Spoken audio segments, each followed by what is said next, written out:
15वें respiratory critical care update 2023 का आयोजन आज सूर्य फाउंडेशन के तत्वाधान में मिडलैंड हेल्थ केयर एवं रिसर्च सेंटर द्वारा किया गया, जिसमें मुख्य अतिथि उत्तर प्रदेश सरकार के उप मुख्यमंत्री ब्रजेश पाठक थे।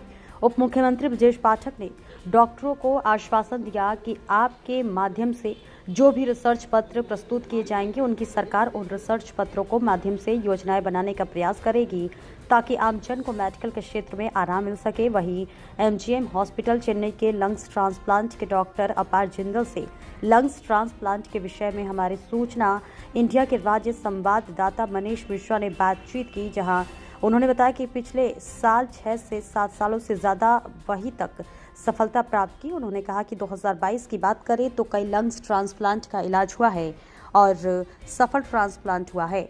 बता दें कि भारत में लंग्स ट्रांसप्लांट का सक्सेस रेट 70% है, जो कि एक यूएसए के अनुसार भी उच्च स्तर है। और उन्होंने कहा कि 35 लाख के अनुमति खर्च होता है और अनुमानित खर्च होता है, लेकिन वही अगर अन्य देशों की बात करें तो ट्रांसप्लांट पर खर्च करीब करोड़ों में आता है। तो आइए सुनते हैं विस्तार से पूर्वक डॉक्टर अपार जिंदल ने क्या कुछ कहा।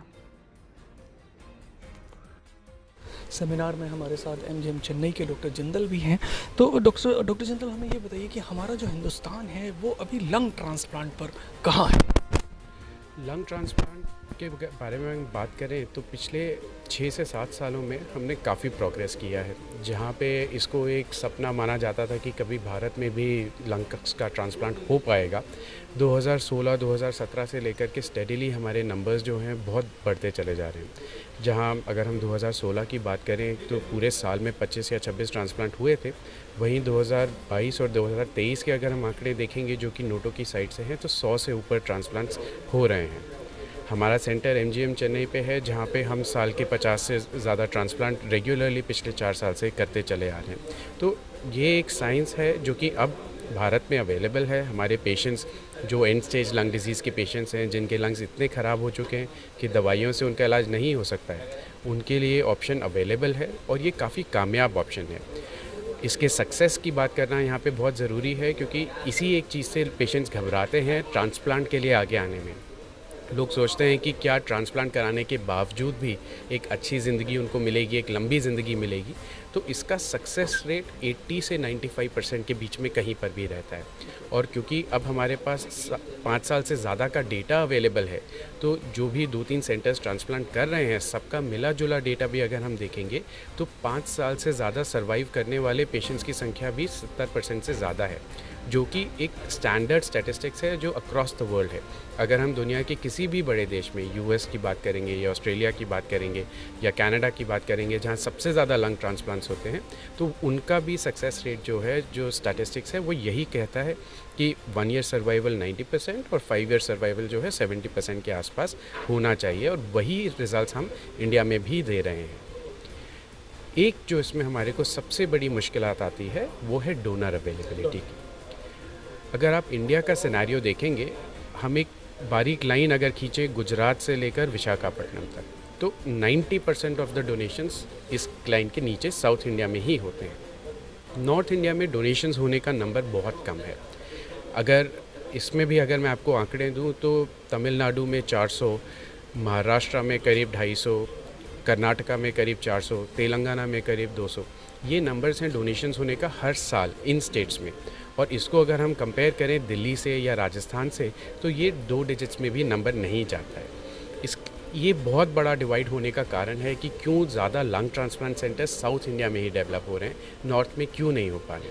हालांकि मेदांता हॉस्पिटल दिल्ली में शुरू हुआ है, हमारी टीम एम्स के साथ में मिलकर काम कर रही है, एम्स दिल्ली के साथ में, वहाँ पे 4-5 ट्रांसप्लांट्स हुए हैं जो हमने शुरू किए हैं।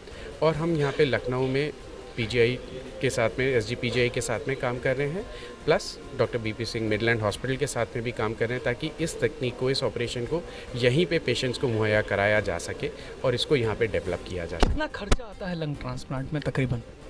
इसको अगर आप देखेंगे तो कहने के लिए ये काफ़ी एक्सपेंसिव है। एक पेशेंट के लिए करीब 30 से 35 लाख का खर्चा इसमें आता है पूरा, जिसमें ट्रांसप्लांट की इवैल्यूएशन, ट्रांसप्लांट की सर्जरी, रिकवरी, सब कुछ, ये पूरा 2 से 3 महीने का प्रोसेस है जिसमें आता है।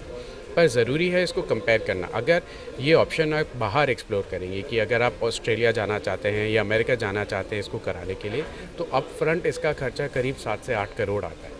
तो उसके कंपैरिजन में अगर आप देखा जाए तो इंडिया में तो कुछ भी इसका कीमत नहीं है, बहुत सस्ते में ये हो रहा है और अच्छे सक्सेस रेट पे ये पेशेंट्स को मिल रहा है। उत्तर भारत में अभी किन तकनीक की ज़रूरत है कि यहाँ पर भी जैसे साउथ पे हो रहा है ट्रांसप्लांट वैसे यहाँ पे हो जाए, किन तकनीक की ज़रूरत है अभी? तकनीक की बात नहीं है, सारा इक्विपमेंट अवेलेबल है, बहुत अच्छा टैलेंट हमारे पास नॉर्थ में भी अवेलेबल है, हमारे पास बहुत बेहतरीन फिजिशियंस हैं, बहुत अच्छे सर्जन्स अवेलेबल हैं जो इस चीज़ को शुरू कर सकते हैं। जो प्रॉब्लम यहाँ पे आती है, क्यों यहाँ पे लंग ट्रांसप्लांट डेवलप नहीं हो पाया है, वो है अवेलेबिलिटी ऑफ कैडावरिक डोनर। देखिए, डोनर होता भी है तो करीब जो लंग्स का यूटिलाइजेशन रेट है, 90% ऑफ डोनर्स जो होते हैं ये ट्रैफिक एक्सीडेंट के होते हैं कि सड़क पे दुर्घटना के कारण जिनको ब्रेन डेथ हुई है लेकिन उनके लंग्स और उनके बाकी ऑर्गन्स काम कर रहे हैं, यही पेशेंट्स होते हैं जो अपने ऑर्गन्स डोनेट करते हैं। और ऐसे में लंग्स जो हैं ये बहुत सेंसिटिव होते हैं। अगर हम 10 डोनर्स की बात करें तो उनमें से 1 या 2 डोनर्स के ही लंग्स यूटिलाइज हो पाते हैं, और जब पूरा डोनेशन रेट ही बहुत कम है जो कि 10% से भी कम है साउथ के मुकाबले में, उसकी वजह से लंग्स का यूटिलाइजेशन नॉर्थ से बहुत ज़्यादा कम है। वही एक कारण है कि क्यों कैडावरिक डोनर ट्रांसप्लांट्स, चाहे वो हार्ट हो चाहे लंग हो, नॉर्थ इंडिया में डेवलप नहीं हो पा रहा है। Thank you sir.